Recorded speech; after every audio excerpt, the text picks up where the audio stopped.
అప్పుడు యేసు ప్రభు నమ్మలేదు. అప్పుడు మా అమ్మ తీసుకొచ్చి మా అమ్మ ప్రార్థనే చేసుకోమని చెప్పేది.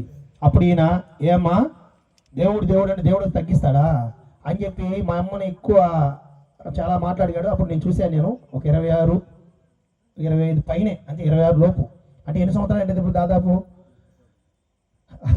ఎందుకు ఈ మాట చెప్తున్నానంటే, ఇప్పుడు ఎవరైనా పేషెంట్ తీసుకెళ్ళాలనుకో ఆయన ముందు ప్రార్థన చేసుకోమంటున్నాడు. ఆయన ఎవరైనా పేషెంట్ తీసుకెళ్తే ప్రార్థన చేసుకోమంటున్నాడు. వసన్నా నువ్వు ఇప్పుడు అంటే ఆల్రెడీ మన గ్రూపులో చూస్తుంటారు, విశ్వాస గృహంలో కూడా ఎప్పుడు మనకు వాగ్దానాలు పెడుతుంటారు పాస్టర్ గారు.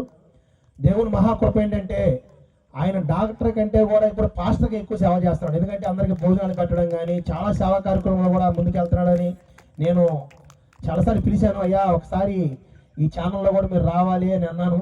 కానీ ఎందుకో మొట్టమొదటి ఇదే ఫస్ట్ అనుకుంటారు రావడం. పాస్టర్ గారు కూడా దేవుడి నామానికి మహిమ కలుగును. ఎందుకంటే అన్నీ ఉన్నాయి, సుఖభోగాలు ఉన్నాయి, డబ్బు ఉంది, పేరు ఉంది, ఏదైనా చేయగలడు. కానీ ఒక సేవ చేయాలని ఎందుకు ఆలోచన వచ్చి ఉంటుంది ఒకసారి మీరు అందరూ గమనించాలి. ఎందుకు ఈ మాట చెప్తున్నానంటే, మనం ఏదో అనుకుంటాం, కొంచెం డబ్బులు కలిగితే లేదా కొద్దిగా ఆరోగ్యం కలిగితే ఏదో చేయాలనుకుంటాం.